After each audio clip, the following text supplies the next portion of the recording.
Washington Commanders have selected offensive lineman out of the University of Utah, Braeden Daniels, in the 4th round of the 2023 NFL Draft. Welcome into the Commanders Report. I am Jack Sperry, your host. Make sure that you subscribe to the channel here at the Commanders Report for extensive NFL Draft coverage throughout day 3 here for the rest of the day here. We're going to be putting out a bunch of more videos here for your Washington Commanders and who they take here on day 3. And then, of course, we got undrafted free agency coverage tomorrow as well. So if you want that extensive coverage to see who the Commanders are adding to their roster today, go ahead and click that subscribe button and turn on your notifications.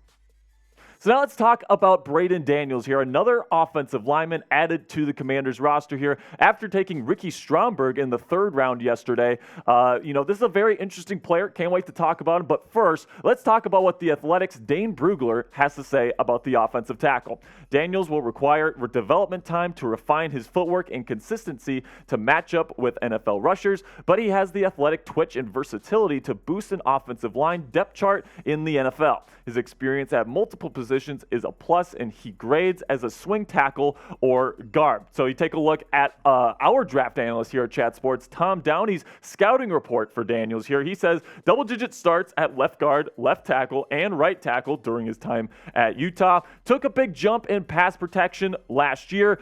He's a tweener when it comes to traits, but he has traits to make a potential instant impact for the Washington Commanders heading into 2023. Decent 4th round pickup here for the Commanders. Let me know what you guys think about this pick in the comments section here. Grade this pick here in the 4th round of Braeden Daniels, offensive tackle, offensive guard, kind of a tweener here. But let me know what you guys think of this pick here in the comments section. Give me an A, a B, a C, a D, or an F. This is going to be the pinned comment on today's show. So whenever you get an ad break here, just do me a favor, get down into the comments section and let me know what you guys think. So now let's talk a little bit about Braeden Daniels. In my opinion, guys, it's just another addition here for the Commanders where they're trying to add offensive line depth. Okay, I think that they're going to roll with Charles Leno Jr. and Andrew Wiley as their starters at tackle next year. You get a guy like Ricky Stromberg, somebody that can play anywhere on the interior of the offensive line, and now you get a guy in Braeden Daniels that can play guard, he can play tackle, he's got good versatility, he can play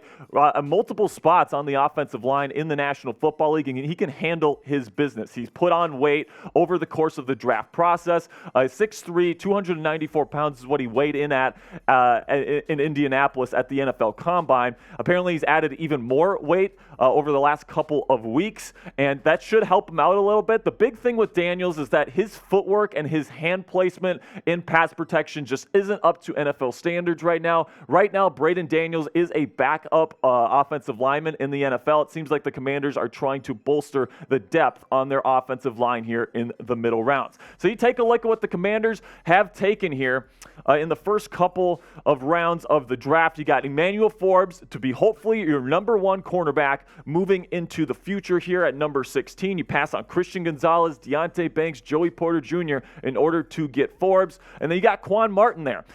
He's not an offensive guard. He is a safety out of Illinois, and he is a really, really good player, man. I think that he's a really dynamic, versatile type of defensive back that's going to be able to compete for that nickel position on the Commanders roster. Could be playing free safety as well. And then the last 2 picks here in round 3 and in round 4, the Commanders are bolstering the depth on their offensive line here, getting Ricky Stromberg, who can play center, who can play both guard positions, is a really great effort kind of player. And then Braeden Daniels, a very athletic type of versatile guard/tackle here that can really just plug and play when and if somebody gets hurt on the offensive line. In the NFL, offensive linemen get hurt all the time. Having a guy like Braeden Daniels in your locker room, being able to come in and really fill up the depth chart there, and somebody that you can trust in the lineup, I think is really good. I think the Stromberg and Daniels picks here, they're not going to jump out at you. They're probably not going to be high-end starters in the National Football League. If anything, they're probably going to be maybe lower-end starters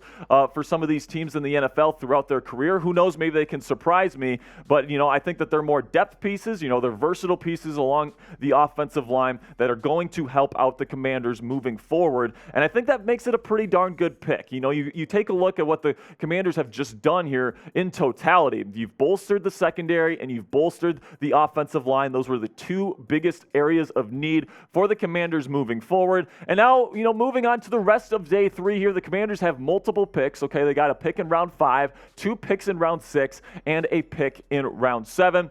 Right now, their salary cap space for NFL free agency right now is about $3 million, which is 28th in the NFL. So they're really running out of cap space. They're probably done making moves in NFL free agency. Speaking of NFL free agency, you re-upped Daron Payne, which was a really, really good move for the Commanders, really solidifying really the talent in the middle of the Washington defense. Him and Jonathan Allen are going to just wreak havoc on opposing offenses for years to come. And then you got Jacoby Brissett on a 1-year, $10 million deal to come in and hopefully be your backup. You really want to believe in Sam Howell, but if Jacoby Brissett ends up beating him out in camp, then just let the best man win. Andrew Wiley coming in, being the right tackle. If he doesn't work out, Braeden Daniels might be able to fit in here in the future. I guess we'll have to see on that one. Then you also grab Nick Gates in free agencies, another versatile type backup offensive lineman. It really seems like the Commanders are really doing everything that they need to do here to bring in guys that can play multiple positions, have versatility along the offensive line, have guys that can just can plug and play in different spots, because the injury bug is going to hit at some point. You want to be prepared for that. You want guys that can play in multiple positions. You want athletic guys like Braeden Daniels in your locker room. I think that this is a pretty darn good move for the Washington Commanders, given what's available here in the 4th round. All right, guys, go ahead and do me a favor and get in the comment section and tell me, who do you want the Washington Commanders to draft next? Their next pick here is in round 5. Do you want to go get a quarterback like a Dorian Thompson-Robinson? Do you want to go get like a Clayton Tune? Should the Commanders go get another quarterback? I think that's a very interesting topic of conversation. I think at some point, Ron Rivera will throw another dart at the quarterback board here. But let me know, who do you want the Commanders to draft next? Let me know in the comments section for me right now. And, some final thoughts here on Braeden Daniels. He's somebody that coming into Washington really does need to work on his hand placement and his footwork at the next level, right? I think that he's a good run blocker. I think he's a great athlete. I think he's got some great get-off coming off the line of scrimmage. I think in the run game, he's going to be a really sticky kind of offensive lineman, whether he's playing guard or right tackle. I think that he's got that. I like the fact that he's added some weight over the last couple of months. I hope that certainly helps him in his anchor, because this guy's going to be susceptible to power rushers in the NFL if he doesn't improve that play strength. So it'll be interesting to see how Braeden Daniels works out here for Washington in the years to come. That's going to do it for this episode here of the Commanders Report. So go ahead, do me a favor, click that subscribe button and turn on notifications so you know every time that we put out new videos during the 2023 NFL Draft.